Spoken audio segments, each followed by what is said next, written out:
अस्सलाम वालेकुम Pakistan, welcome to the digital nation Pakistan podcast. मैं हूं सना, आपकी होस्ट।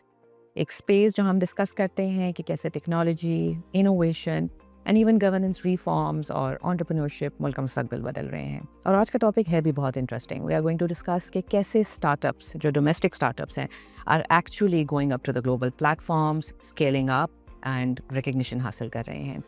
और हम ये भी डिस्कस करेंगे कि how nurturing the right kind of talent and giving the right kind of technology, helping secure the right kind of investments is actually supporting our startups to move on from the chai dhaba stage onto the global platforms.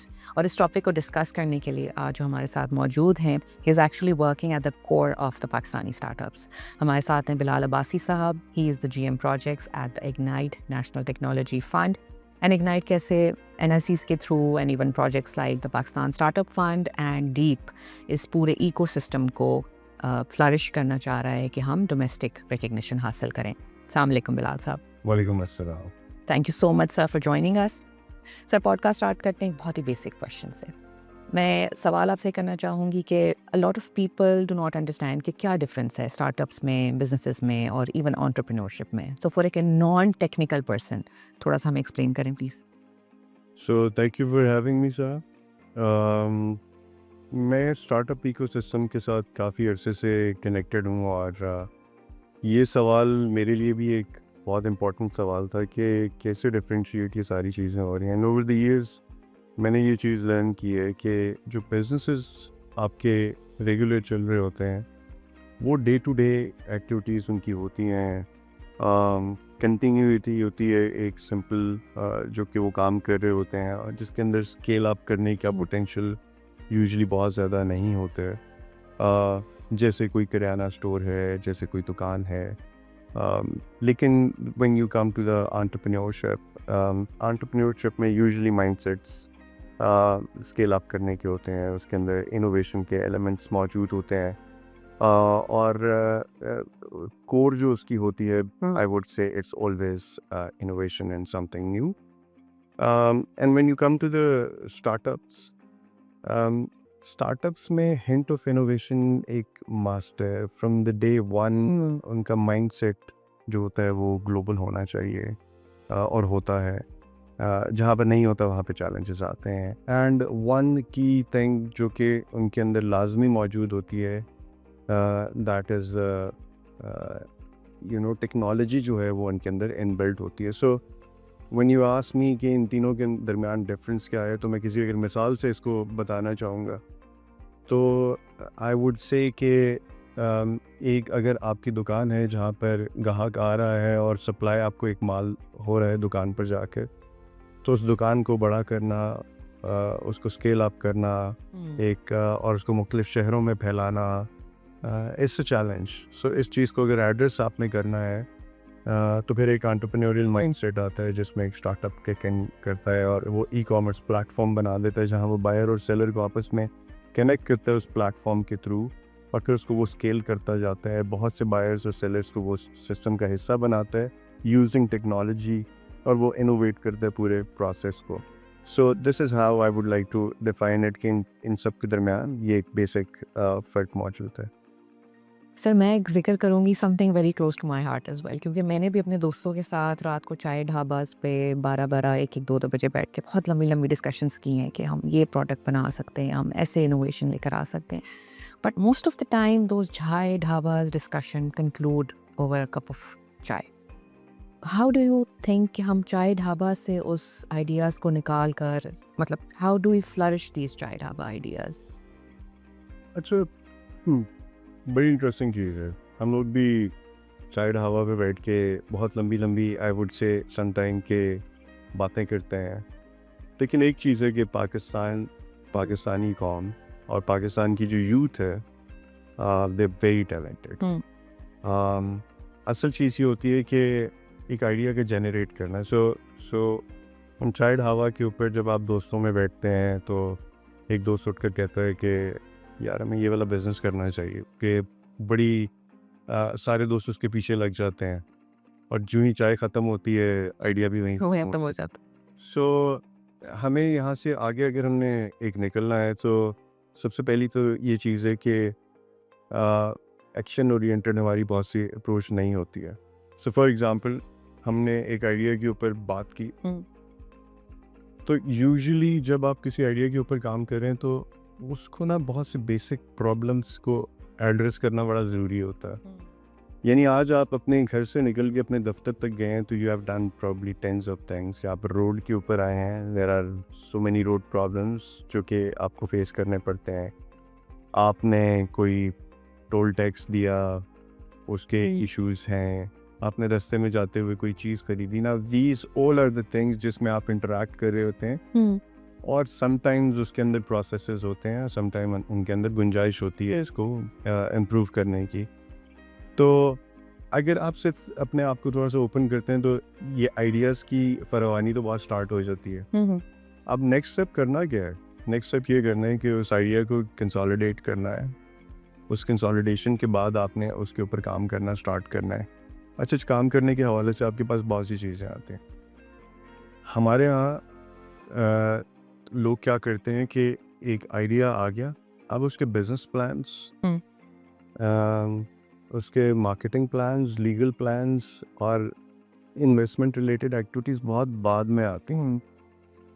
आपने उसको किसी product में या service में convert करने के लिए कोई अपना एक्शन प्लान सबसे पहले बनाना है। तो हमारे जो चाय ढाबा के आइडियाज़ हैं, somebody has to lead it। किसी न किसी एक का पैशन वो होना चाहिए कि वो अपने पैशन को। दूसरा एक और बड़ी चीज़ है हमारी सोसाइटी के पास से बैरियर्स हैं। अगर आप यूएस में देखें, मेरे ख्याल से रफली 60% ऑफ द पीपल जो है ना वो स्टॉक एक्सचेंज के अंदर इन्वेस्टमेंट्स करते हैं। ट्रू।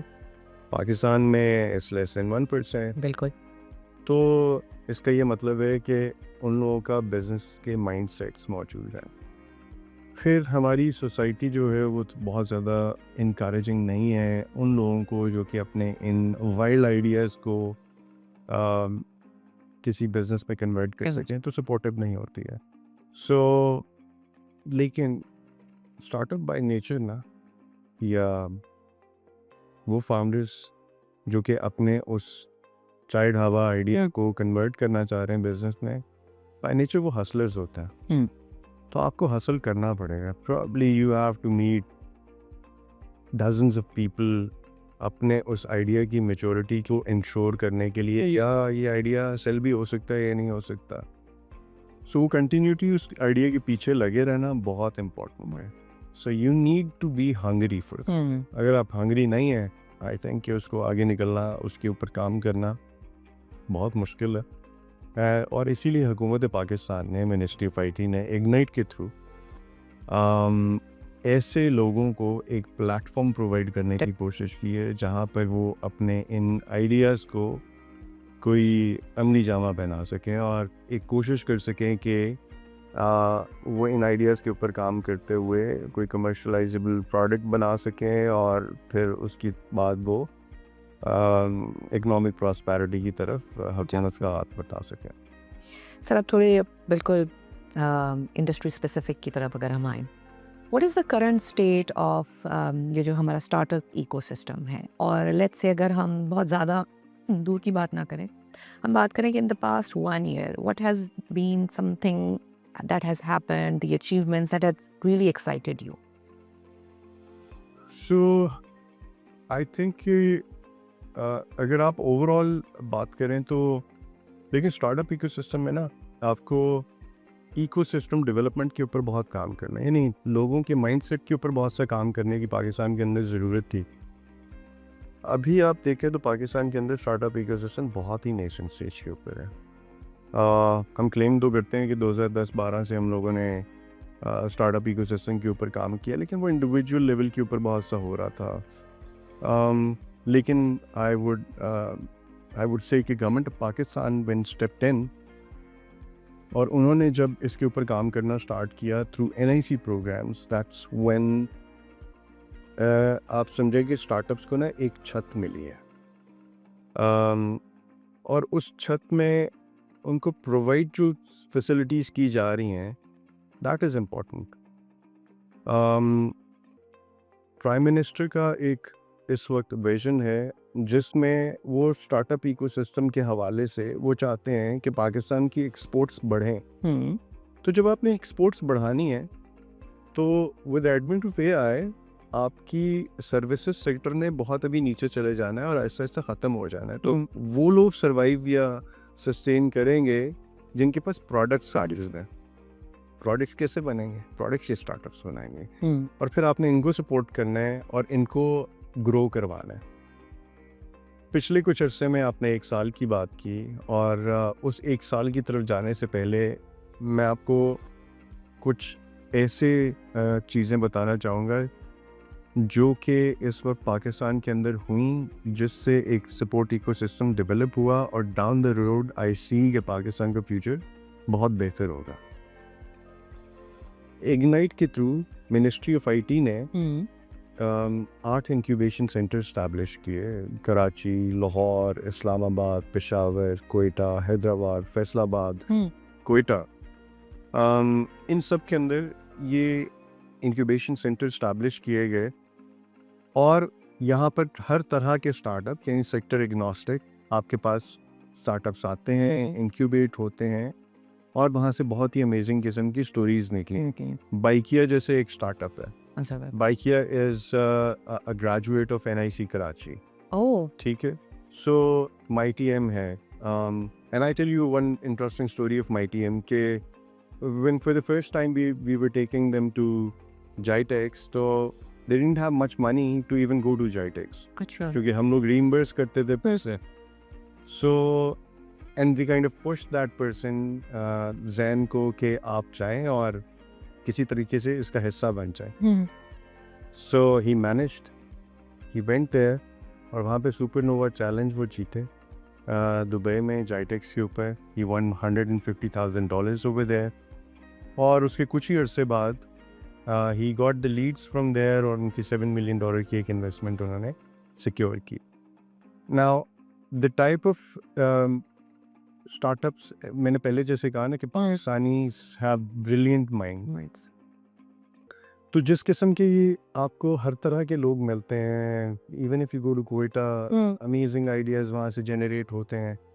तो ये जो उनको एक रूफ प्रोवाइड की गई है हुकूमत पाकिस्तान की तरफ से, वहाँ पर ना उनको जैसे नशोनुमा की जाती है, हम इंक्यूबेशन का वर्ड यूज़ करते हैं, बच्चे को जैसे नशोनुमा की जाती है इसी तरह बिजनेसेस की नशोनुमा की जाती है इन इंक्यूबेशन सेंटर्स के ऊपर। अच्छा, इस नशोनुमा में उनके MVPs को भी फाइनल कराया जाता है। MVPs के बाद उनको इन्वेस्टर्स के साथ कनेक्ट भी करवाया जाता है, उनके बिजनेस प्लान बनवाए जाते हैं, उनको लीगल सपोर्ट प्रोवाइड की जाती है, साथ में उनके मार्केटिंग प्लान्स बनाए जाते हैं। और सबसे इम्पॉर्टेंट चीज़, बिकॉज़ ये सारे NICs ना कोलैबोरेशन हब्स हैं, तो यहाँ पर आपके पास डोनर्स भी आते हैं, यहाँ पर डिफरेंट गवर्नमेंट के लोग भी आते हैं, यहाँ पर इन्वेस्टर्स भी आते हैं, एकेडेमिया के लोग आते हैं, सोसाइटी के हर तरह के लोग यहाँ पर आते हैं। तो इन स्टार्टअप्स को जो यहाँ के रेजिडेंट्स होते हैं उनको एक मौका मिलता है to connect with all of them. तो चाहे वो बिजनेस उनको फर्दर मिल रहा हो तो रेवेन्यू जनरेशन की तरफ जाते हैं।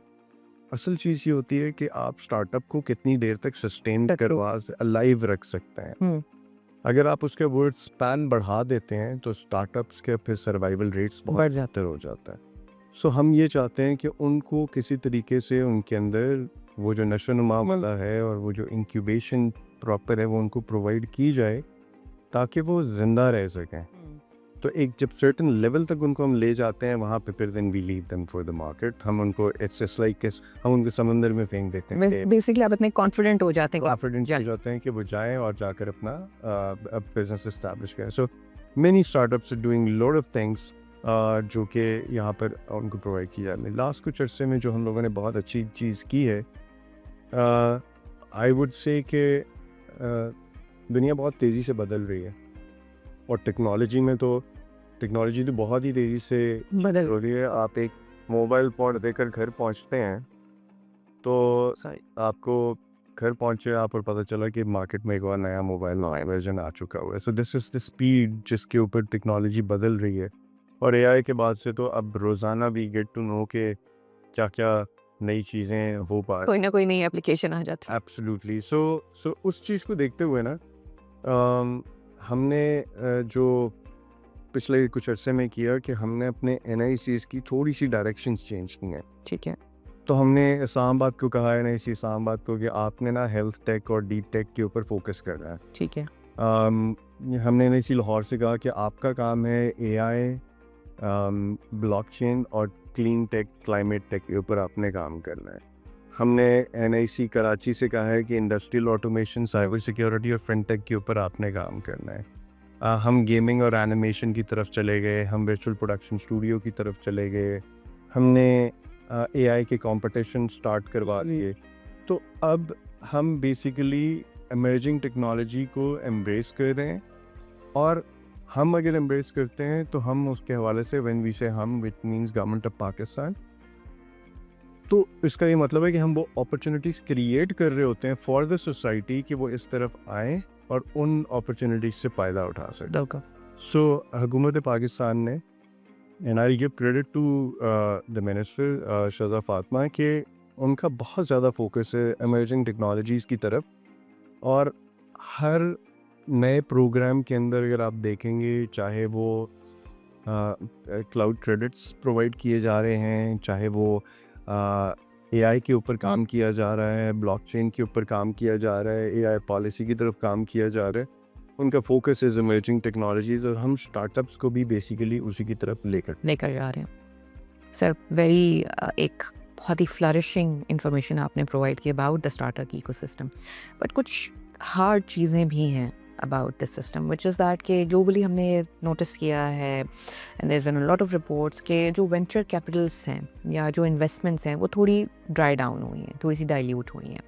So where do you see कि हमारा Pakistani ecosystem in terms of VCs and even getting और सिक्योरिंग ग्लोबल इन्वेस्टमेंट्स कहाँ पर स्टैंडिंग है? अगर आपसे, और मैं ये कहूँ कि अगर आप कोई 10 सेकंड की एडवाइस देना चाहें for startups who are actually hustling at the moment, so what would that be? अच्छा, इसमें कोई शक नहीं है कि हमारी जो इन्वेस्टमेंट्स पाकिस्तान के अंदर, ये बीसी कल्चर है, बीसी कल्चर हमारा बहुत ज़्यादा फ्लरिश नहीं है। आई वोंट से कि it doesn't exist, we have some very amazing names. Faisal Aftab हैं, राबेल हैं, साई वेंचर्स हैं, i2i है। So all of these people are doing amazing work. But is it enough? So दो चीज़ें होती हैं इसमें इम्पोर्टेंट। अगर आपने पाकिस्तान में स्टार्टअप इकोसिस्टम के अंदर इन्वेस्टमेंट्स लेकर आनी है, तो पहली तो ये चीज़ देखनी है कि क्या ग्लोबल ट्रेंड भी ऐसा ही है। अभी अगर आप ग्लोबल ट्रेंड को देखेंगे इन्वेस्टमेंट का स्टार्टअप इकोसिस्टम में, तो इट हैज़ ड्रॉप्ड मैसिवली, और इसका इफेक्ट पाकिस्तान के ऊपर किया है। लेकिन फिर भी बाहर के मुल्कों में बिलियंस ऑफ डॉलर्स इन्वेस्ट होते हैं स्टार्टअप इकोसिस्टम में, तो हमारे मुल्क में क्यों नहीं हो रहे? So our highest was $374 million 2022 में, आई बिलीव। और उसके बाद से हम लोग नीचे ही जाए जा रहे हैं, और हमारे नीचे जाने का एक बेसिक पर्पस था कि ग्लोबल एक रिसेशन था और स्टार्टअप इकोसिस्टम में इन्वेस्टमेंट्स कम हो रही थी, जिसकी वजह से पाकिस्तान में। लेकिन इसको टैकल करने के भी बहुत से तरीके हैं। सो तो पहली जो चीज़ है वो ये थी कि आपने लोकल इन्वेस्टर्स कल्टिवेट करने हैं। मैं अगर एक फॉरेन इन्वेस्टर हूँ ना, तो मैं पहले पूछूंगा कि लोकल इन्वेस्टर कितना इन्वेस्ट कर रहे हैं स्टार्टअप इकोसिस्टम। बिल्कुल। हमारी अभी तक जितनी भी इन्वेस्टमेंट्स हो रही हैं पाकिस्तान के अंदर, 90% तो इंटरनेशनल इन्वेस्टर्स इन्वेस्ट करते हैं, तो लोकल तो करते ही नहीं है। तो अब जो सबसे इम्पोर्टेंट चीज़ थी कि हमने लोकल इन्वेस्टर्स कल्टिवेट करना है। सो व्हाट वी डिड कि हमने तमाम एनआईसीज़ में इन्वेस्टर एजुकेशन वर्कशॉप्स ठीक है। मैंडेटरी की कि उन्होंने इन्वेस्टर्स कल्टिवेट करें। लेकिन दूसरी एक और भी चीज़ है, लाजमी नहीं है कि हर स्टार्टअप को इन्वेस्टमेंट की ज़रूरत हो। और अब हम बहुत ज़्यादा इंकरेज भी नहीं करते स्टार्टअप्स को कि वो आने वाले इन्वेस्टमेंट्स रेज करें। देखिए, 3 तरह के आपने फंडिंग्स स्ट्रीम्स अवेलेबल हैं। ग्रांट्स होती हैं, एंड आई डोंट थिंक कि ग्रांट्स की तरफ स्टार्टअप्स को बहुत ज़्यादा फोकस करना चाहिए। असल चीज़ है कि आप रेवेन्यू जनरेशन की तरफ फोकस करें। आप जब रेवेन्यू जनरेशन करेंगे तो इवेंचुअली आप खुद से इन्वेस्टर्स की नज़र में आएंगे और इन्वेस्टर्स आप में इन्वेस्ट करेंगे। ट्रू। हुकूमत पाकिस्तान ने कुछ प्रोग्राम्स ऐसे लॉन्च किए हैं जहाँ पर हम फंडिंग देते हैं। सो हमारा एक्सेलरेशन प्रोग्राम है जिसमें हम तकरीबन 5 मिलियन रुपीस तक की फंडिंग देते हैं, जो कि एक आप ये कह रहे हैं कि थोड़ा सा किक ऑफ उनको दे रहे हैं। बट देन एक और प्रोग्राम पाकिस्तान स्टार्टअप फंड के नाम से लॉन्च किया गया, और उसमें हम ये कहते हैं कि अगर if you are in any investment round जिसमें किसी वीसी ने या किसी इंस्टीट्यूशनल इन्वेस्टर ने आपके अंदर आपके स्टार्टअप में इन्वेस्टमेंट्स की हुई हैं या कर रहा है, तो हम उसका 30% कंट्रीब्यूट करेंगे। तो इफ यू रेजिंग $1 मिलियन तो हम उसके $300,000 आपको दे देंगे। We want take a board seat, हम आपको एक्विटी फ्री मनी दे रहे हैं। अच्छा। और basically it's a support to the VC culture and also it is a support to the startup ecosystem, startup as well. तो ये कुछ ऐसे प्रोग्राम्स हैं जो कि हमने साथ साथ लॉन्च किए। My advice to the startup would be कि when you are building your MVPs तो आप फोकस ज़्यादा करें रेवेन्यू की साइड के ऊपर। Investors, there are lot of investors, but अगर आप और स्टार्ट में ही इन्वेस्टमेंट की तरफ जाते हैं तो फिर आपकी वैल्यूएशन के बहुत से चैलेंजेस आपको आएंगे। आप बहुत छोटी इन्वेस्टमेंट्स के ऊपर अपनी बहुत सी एक्विटी डाइल्यूट कर रहे होंगे। So I think startups should focus on their revenue side more. बिल्कुल सर, हम जब किसी भी इंडस्ट्री को या किसी भी इकोसिस्टम को डेवलप करने की या सस्टेन करने की बात कर रहे होते हैं तो policy also plays a very important role. So how would you explain कि currently are the policies very supportive, there is a need or room for more policies to facilitate the ecosystem? किस तरह? अच्छा, I think किसी भी हुकूमत का दुनिया में अगर आप देख लें तो प्रोजेक्ट के साथ जो मेजर काम होते हैं वो पॉलिसी मेकिंग होता है, और पॉलिसीज ऐसी होनी चाहिए जो कि फैसिलिटेटर हों, हंट ना कर रही हों किसी को। हिस्टोरिकली अगर आप देखें तो पाकिस्तान के अंदर पॉलिसीज़ बनाई जाती थी, स्टेट सेंट्रिक पॉलिसीज़ होती थी, सिटीजन सेंट्रिक या बिजनेस सेंट्रिक पॉलिसीज़ यूजुअली इतनी नहीं बनती होती थी। बट दिस टाइम अराउंड आप अगर एक चीज़ देखेंगे तो बड़ी business centric, citizen centric policies अब बन रही हैं, और उसकी एक वजह है कि मिनिस्ट्री ऑफ आईटी जो है वो अब कोई भी पॉलिसी बनाती है तो स्टेक होल्डर्स की इंगेजमेंट के बगैर पॉलिसी बनाती है। True. तो इस वजह से आपको नज़र आना स्टार्ट हो गया होगा, चाहे आप एआई पॉलिसी देखें, चाहे आप क्लाउड पॉलिसी देख लें, स्टार्टअप इकोसिस्टम के हवाले से भी एक पॉलिसी बन रही है। सो उसको भी अगर आप देखेंगे, and I will talk more about it, कि हमने किस तरीके से without stakeholder engagement policy बनाएंगे। नहीं, चैलेंजेस बेतहाशा चैलेंजेस।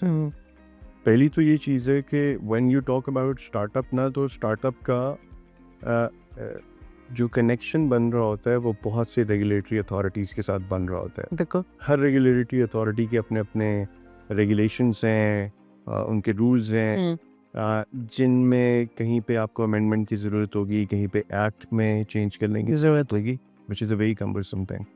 हमने कुछ अर्सा पहले एक स्टडी करवाई आर्थर डी लिटल से, और उसके अंदर हमने बेतहाशा रिकमेंडेशंस इन रेगुलेटर्स के साथ शेयर किए हैं। सो फॉर एग्ज़ाम्पल, हमने आइडेंटिफाई किया कि पाकिस्तान में स्टार्टअप की डेफिनेशन स्टैंडर्डाइज्ड ही नहीं है। ठीक है। स्टेट बैंक की कोई और डेफिनेशन है, एफबीआर की कुछ और डेफिनेशन है, एसीसीपी की कुछ और डेफिनेशन है, और हमारे नज़दीक डेफिनेशन कुछ और है। वो अनफॉर्चुनेटली साइलोज की वजह से सबने अपनी अपनी एक अपनी डेफिनेशंस बनाई हुई हैं। सो व्हाट वी डिड, और हमने स्टडी में भी ये किया कि हमने कहा कि प्रॉब्लम क्या है दुनिया में, ये प्रॉब्लम किस तरीके से एड्रेस हुए हो, यानी बेंचमार्क क्या है, हमारी कौन से रूल्स हैं जो कि प्रॉब्लम क्रिएट कर रहे हैं, उनको कैसे एड्रेस करने की ज़रूरत है, उससे इम्पैक्ट क्या होगा। So we gave 54 recommendations. उसमें रिकमेंडेशंस थी to the State Bank. For example, उनका एफई मैनुअल है, तो अगर आपने शेयर स्वैप करना है, कोई ऐसी चीज़ करनी है, रिपैट्रिएशन करनी है, क्योंकि जाहिर बात है आपने प्रॉफिट्स कमाए हैं तो प्रॉफिट्स बाहर भी लेके जाएंगे आप, जो भी इंटरनेशनल इन्वेस्टर्स आते हैं तो उनके चैलेंजेस थे कैसे ईज प्रोवाइड करनी है। सो एट अगर आप इस स्टार्टअप इकोसिस्टम में की एलिमेंट्स देखेंगे तो एक इन्वेस्टर एक स्टार्टअप है, ये दो मेजर हैं। तो अगर आपने सिर्फ स्टार्टअप को ही बेनिफिट्स नहीं देने, आपने इन्वेस्टर्स को भी बेनिफिट देने हैं ताकि लोग स्टार्टअप इकोसिस्टम में इन्वेस्टमेंट्स करना स्टार्ट करें। देखो अभी अगर आप देखें स्टेट बैंक के SECP को हमने रिकमेंडेशंस भी भेजी हैं, हमने स्टॉक एक्सचेंज को रिकमेंडेशंस भेजी हैं, हमने IPO को रिकमेंडेशंस, इंटेलेक्चुअल प्रॉपर्टी ऑर्गेनाइजेशन को रिकमेंडेशंस भेजी हैं, हमने FBR को रिकमेंडेशंस भेजी हैं। ये वो सारी ऑर्गेनाइजेशंस हैं जिनको हमने रिकमेंडेशंस भेजी। SECP ने बहुत सी रिकमेंडेशंस के ऊपर एक्शन लेकर उनको इम्प्लीमेंट किया, उन्होंने डेफिनेशन वो वाली कर दी जो वाली हमने उनको रिकमेंड की थी। वेटिंग के रेस्ट ऑफ द ऑर्गेनाइजेशन भी इसके अंदर अपना काम करे। Recently minister IT and telecom ने अभी रिसेंटली तमाम ऑर्गेनाइजेशन को भी ये लिख कर भेजा कि आप हमें अपनी स्टैंडर्ड डेफिनेशन बताएं कि जो आपकी इस पर चल रही है, और वो सपोर्ट बताएं जो कि आप स्टार्टअप्स को दे रहे हैं, और हम एक जो रिकमेंडेशंस हमें आई हैं उनको यूज़ करते हुए एक पॉलिसी फाइनलाइज करें स्टार्टअप इकोसिस्टम की। इसमें एक और जो अच्छी चीज़ है कि रिसेंटली टेलीनॉर, STZA, I2I और इग्नाइट ने मिलकर इन्हीं पॉलिसी रिकमेंडेशंस के ऊपर रिसेंटली दोबारा काम किया, तो वहाँ से भी हमारे पास बहुत सी रिकमेंडेशंस हैं।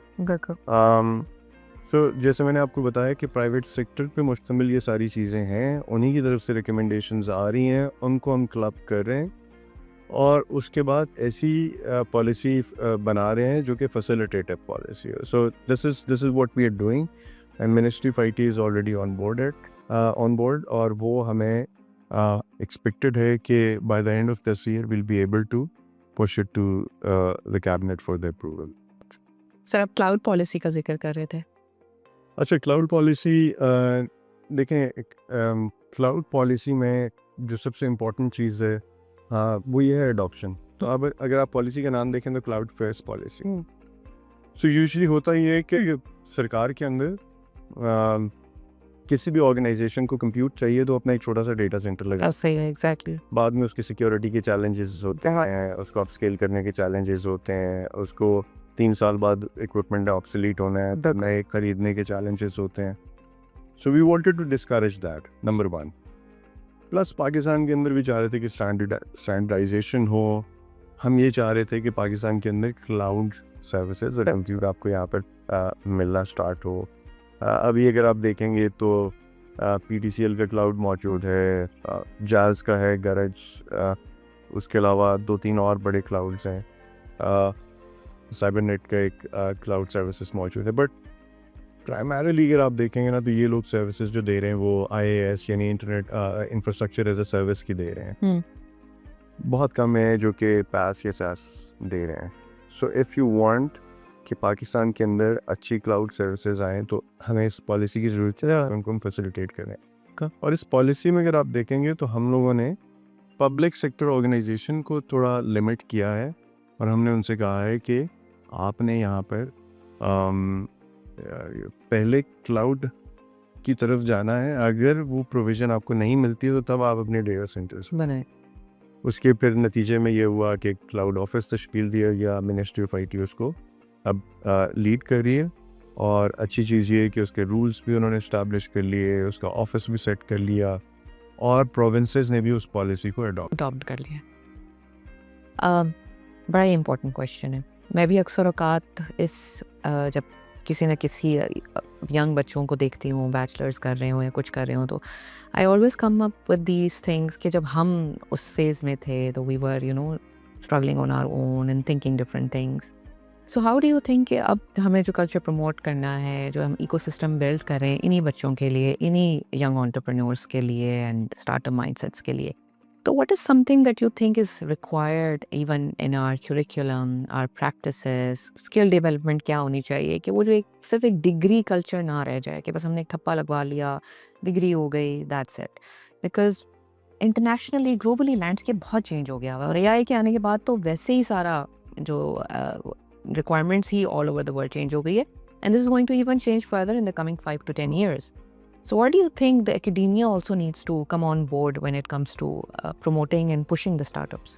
अच्छा, आपने नोटिस किया होगा जब हम भी जिस एजुकेशन सिस्टम से गुजरे हैं, सो मेमोराइजेशन जो था ना वो एक की चीज़ थी, रट्टूत होते थे। रट्टूत होते थे। मतलब अगर आप देखें अब एआई के आने के बाद से आपको कोई ज़रूरत नहीं है कि आप कोई मेमोराइज करें। ये रिमेंबर के एक ज़माने में हम लोग टेलीफोन नंबर्स याद होते थे लोगों के, अब तो 1-2 नंबर्स भी याद हो तो अब आप नहीं याद करते because phone is helping you for that. तो हम लोग चेंज हो गए।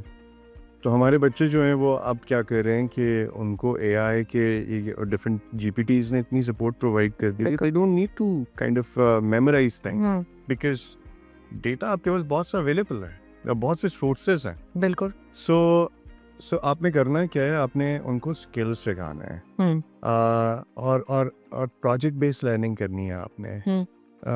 तो अनफॉर्चुनेटली हमारे जो स्कूल्स हैं और हमारी यूनिवर्सिटीज़ हैं उनमें आज भी मेमोराइजेशन बहुत ज़्यादा चलती है। आई एम नॉट सेइंग कि ऑल ऑफ द यूनिवर्सिटीज़, हाँ स्कूल्स भी बहुत से ट्रांसफॉर्म हो रहे हैं लेकिन प्राइवेट सेक्टर के ज़्यादा ट्रांसफॉर्म हो रहे हैं। मेरे ख्याल से हम लोग अपने जितनी भी यंग लॉट है उसको तैयार कर रहे होते हैं नौकरियों के लिए। देखो बहुत कम ऐसे मैंने स्कूल्स देखे हैं जहाँ पर एंटरप्रेन्योरियल माइंडसेट बिल्ड करने के हवाले से किसी किस्म का कोई काम हो रहा है। जब तक आप यंग एज में बच्चों को एंटरप्रेन्योरियल माइंडसेट बिल्ड करने के हवाले से नहीं एंगेज करेंगे, प्रॉब्लम सॉल्विंग स्किल्स नहीं देंगे, वो लोग इसी तरीके से उनको पता है मेमोराइजेशन करनी है, नंबर अच्छे लेने हैं और नौकरी करनी है at the end of the day. I think कि we should come up with a way जिसमें हम लोग ज़्यादा काम ये कर सकें कि बच्चों को प्रोजेक्ट बेस्ड लर्निंग दिलाकर या एंटरप्रेन्योरियल माइंडसेट उनके बिल्ड करके रोज़गार देने वाला बनाएं। मैं यहाँ पर थोड़ा बहुत इग्नाइट के हवाले से एक बात करना चाहूँगा कि अगर आप पूरी वैल्यू चेन देखें ना, तो for us the important thing is कि हमारा गोल क्या, और दूसरी चीज़ ये कि हमारे पास सब यूनिट क्या है, सबसे छोटा यूनिट क्या अवेलेबल है। हमारा गोल है economic prosperity of the country, और हमारे पास जो सबसे छोटा यूनिट है दैट इज़ एन इंडिविजुअल। बिल्कुल। अब इंडिविजुअल को मल्टीपल रास्ते हैं जहाँ पर आप लेकर चल सकते हैं। सो एक रास्ता है कि आप उसको स्किल दें, और जब उसके पास स्किल आ गया सबसे पहली चीज़ ये है कि आपने उसको किसी तरीके से स्किल प्रोवाइड करना है। जब आपने उसको स्किल दे दिया, द नेक्स्ट स्टेप इज़ कि आप उसको या नौकरी पे लगाएंगे किसी काम पे, या आप उसको एंटरप्रेन्योर बनाएंगे, स्टार्टअप की तरफ लेके जाएंगे। स्किल देने के लिए इग्नाइट का डिजी स्किल्स प्रोग्राम है जो कि 4.7 मिलियन रजिस्ट्रेशन उसके ऊपर हो चुकी हुई हैं। We also coming up with a code for AI program. Gaming and animation में हम 6 डिफरेंट डोमेन्स में लोगों को ट्रेन करेंगे, जिसमें unity, unreal, 3D modelling, pre post production के ऊपर लोगों को ट्रेन करेंगे। सिमिलरली हम सेमीकंडक्टर के ऊपर इस वक्त हमारे एक बैच जो है वो रेडी हो रहा है। And the good thing is कि हमारी 100% डिमांड हमारे पास मौजूद थी सऊदी से। अच्छा। और ये बच्चे जो ही तैयार होंगे इन सब की नौकरियाँ ऑलरेडी पहले से ज़बरदस्त। एंड सिमिलरली हम एक SAP का भी एक प्रोग्राम सर्टिफिकेशन का लॉन्च कर रहे हैं जिसमें will be training people, and again all of these are free of cost. तो हम हुकूमत पाकिस्तान क्या कह रही है कि यूथ के ऊपर इन्वेस्ट कर रही है। बिल्कुल। क्योंकि यही एहसास है हुकूमत पाकिस्तान का, और अगर ये स्किलफुल हो गए तो यही कमा के लाएंगे मुल्क के लिए। बिल्कुल ऐसा ही। सो स्ट्रीम के ऊपर काम कर रहे हैं। दूसरी स्ट्रीम है कि आपने एंटरप्रेन्योर बनाना है। तो अगर आप देखेंगे तो हम हैचरीज के ऊपर काम कर रहे हैं, फिर हमारा NIC प्रोग्राम आता है। अभी ये मैं आपको पूरी वैल्यू चेन बता रहा हूँ कि आपने इंडिविजुअल पकड़ा, उसके आइडिया को हैचरी में लेकर आए, हैचरी से आप उसको NICs में लेकर आए, NIC के बाद उसको आप एक्सेलरेशन प्रोग्राम में लेकर आए, एक्सेलरेशन प्रोग्राम के बाद आप उसको लेकर जा रहे हैं पाकिस्तान स्टार्टअप फंड के हवाले से, आपने उसको इन्वेस्टमेंट प्रोवाइड करके, and then they are open to go into the market. तो अगर आप देखें तो हर स्टेप के ऊपर गवर्नमेंट उनको जो है सपोर्ट प्रोवाइड कर रही है, देखो, और फंडिंग दे रही है, इन्वेस्टर कनेक्शंस कर रही है, ऑन टॉप दो ऐसी चीज़ें हम कह रहे हैं कि जैसे हमारा ब्रिज स्टार्ट प्रोग्राम है, आप एक स्टार्टअप हैं, आपने कहा यार यूएस के अंदर प्लग इन प्ले में एक कोहॉर्ट इंडक्ट हो रहा है और मैं भी उसका हिस्सा बन गया हूँ, पैसे नहीं है जाने के लिए, तो गवर्नमेंट ऑफ पाकिस्तान आपको पैसे देगी कि आप जाएं, वाह, आप उस एलुमनाई नेटवर्क का हिस्सा बने, उस इन्वेस्टर नेटवर्क का बाहर हिस्सा बने, ताकि आपका बिजनेस फ्लरिश हो। आपका बिजनेस फ्लरिश होगा तो पाकिस्तान में लोगों को रोज़गार मिलेगा, ट्रू, आप पाकिस्तान में पैसा लेकर आएंगे, मुल्क की इकॉनमी को सपोर्ट मिलेगी। बिल्कुल, सो ये प्रोग्राम ऑलरेडी इस वक्त अप एंड रनिंग है। दूसरा, हम तकरीबन 15 to 18 डिफरेंट डेस्टिनेशंस के ऊपर, डिफरेंट इवेंट्स के ऊपर इंटरनेशनली स्टार्टअप्स को फ्री ऑफ कॉस्ट लेके जाते हैं, 100% फंडिंग करके। एंड द आइडिया इज़ कि इनके बिजनेस स्केल हो। अभी हमारे स्टार्टअप्स का जो माइंडसेट है ना, वो लोकल है बहुत से स्टार्टअप्स का।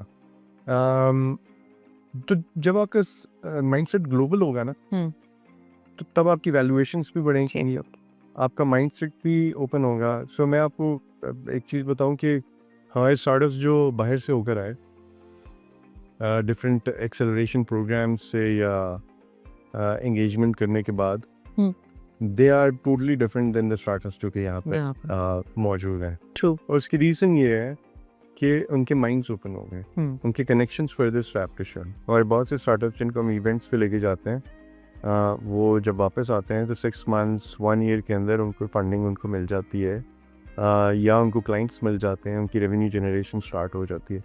सो ये एक बहुत इंपॉर्टेंट चीज़ है। So coming back to your question कि क्या करने की ज़रूरत है, हमें project based learning, problem solving skills सिखाने की ज़रूरत है, एंड एंटरप्रेन्योरियल माइंडसेट बिल्ड करने की ज़रूरत है। ये हमें स्कूल लेवल से स्टार्ट करना चाहिए। इग्नाइट एक प्रोग्राम लेकर आ रहे हैं, वी कॉल इट बीम, ठीक है, बिल्डिंग एंटरप्रेन्योरियल एस्पिरेशनल माइंड्स। उसमें हम बेसिकली कर ही यही रहे हैं कि हम प्रोजेक्ट बेस्ड लर्निंग के ऊपर और साथ में हम एंटरप्रेन्योरियल माइंडसेट बिल्ड करने के ऊपर क्लास 5 से लेकर, we used to call it K-12, but class 5 onward हम लोग 12th तक बच्चों के अंदर ये चीज़ इनकलकेट करने की कोशिश करेंगे कि बिजनेस भी एक चीज़ होती है, आप उसके ऊपर भी फोकस करें। मेरी रिकमेंडेशन होगी सर, अगर इसके अंदर आप फाइनेंशियल लिटरेसी भी अगर ऐड कर दें, because kids, even adults don't know in Pakistan what exactly is financial literacy, what are the means to, you know, do savings, what are the opportunities to do savings. हमें तो बस ये पता होता है पैसे आ रहे हैं, अगर अच्छे पैसे हैं तो प्रॉपर्टी में लगा दो, गोल्ड में लगा दो, स्टॉक मार्केट पे अगेन ट्रस्ट बिल्डिंग की ज़रूरत है। तो यू नो फाइनेंशियल लिटरेसी को भी अगर इसका पार्ट बनाया जाए तो that would be great. I mean, the sky is the limit. So somebody was telling us कि STEM या STEAM को इसका पार्ट बना दें। सो अगर आप देखें ना, बच्चों को एक उनके रेगुलर कोर्स वर्क चल रहा है, उसके अंदर आपने ये चीज़ें ऐड ऑन करनी है तो एक लिमिट तक कर सकते बिल्कुल ट्रू। हैं। सो हम इतना सटल वे में करना चाह रहे हैं दैट उनके माइंड्स पे बिल्ड हो जाए and at the same time ये चीज़ें, and I think it's a good idea कि इस चीज़ को भी इसके इनकॉर्पोरेट किया जा सकता है। एंड आई थिंक कि there are lot of the program जो कि इग्नाइट में चल रहे हैं, जैसे सिविक इनोवेशन टेक्नोलॉजी लैब का है, बिल्कुल, के अंडर प्रोजेक्ट चल रहा है, उसमें ये काम बहुत आराम से किया जा सकता है। एंड डेफिनेटली वो जब उसके करिकुलम्स और सारी चीज़ें डिवाइस होंगी तो this can be made part. Definitely. Sir, the last and concluding question, आपने बहुत सारी चीज़ें डिफाइन की अबाउट स्टार्टअप्स और how startups can flourish. Now to conclude, in your view, आपने पूरा साइकिल बताया, how would you define the success of a startup? What would be the metrics, whether it would be कितनी investments उन्होंने generate की, what के कितनी jobs उन्होंने बनाई? How do you define what are the metrics exactly for you know startups की strength को measure करने के लिए, स्टार्टअप्स की सक्सेस को मेजर करने के लिए? देखिए, there are a lot of things which they need to, so मैंने जैसे एक चीज़ बताई कि अगर आपने सक्सेस के ऊपर फोकस करना है, या हम सक्सेस डिफाइन करें, तो एक लोकल हमारा बैरोमीटर है, एक इंटरनेशनल है। तो एनी स्टार्टअप जो कि रेवेन्यू जनरेशन के ऊपर मूव कर गया हुआ है ना, वी कॉल देम सक्सेस। ये ग्लोबली किया जाता है। या एक और चीज़ कही जाती है कि जो स्टार्टअप 2 साल तक अपने आप को ज़िंदा रख पाया है ना, वो सक्सेसफुल स्टार्टअप है। बिल्कुल। लेकिन दोनों डेफिनेशंस में अगर आप एक चीज़ देखें, 2 साल तक वही स्टार्टअप अपने आप को ज़िंदा रख पाएगा जिसको कहीं ना कहीं से कोई पैसे बनना स्टार्ट हो गया। So I would suggest to all the startups जो कि डिफरेंट NICs के अंदर भी हैं या नॉन NIC स्टार्टअप्स भी हैं, प्रोविंशियल भी बहुत से प्रोग्राम्स रन हो रहे हैं, उनके अंदर भी स्टार्टअप्स मौजूद हैं, कि माइंडसेट शुड बी ग्लोबल। और प्लस एक और चीज़ है कि you need to embrace technology. Global mindset plus technology, जो एमर्जिंग टेक्नोलॉजीज़ हैं उनके ऊपर फोकस करेंगे तो you have a better chance of selling your products. मैं कुछ इवेंट्स अभी रिसेंटली डिफरेंट कंट्रीज़ के अंदर मैं अटेंड किए, चाहे वो लंदन टेक था या जाइटेक्स था। When I was moving around ना, मैं बल्कि एक पॉड था, I was sitting on that pavilion उसमें, आई वाज लुकिंग अराउंड, हर कंपनी जो वहाँ पे बैठी हुई थी उसके नाम के साथ या .ai लगा हुआ था या वो AI का कोई प्रोडक्ट आ रहा था। So it gave me an impression के पूरी दुनिया को ये रियलाइजेशन है कि AI इज़ अ थिंग जिसके ऊपर काम करने की ज़रूरत है। पिछले दिनों we were talking, sitting with our minister as well, and there were some other people sitting. So we were talking about Allama Iqbal.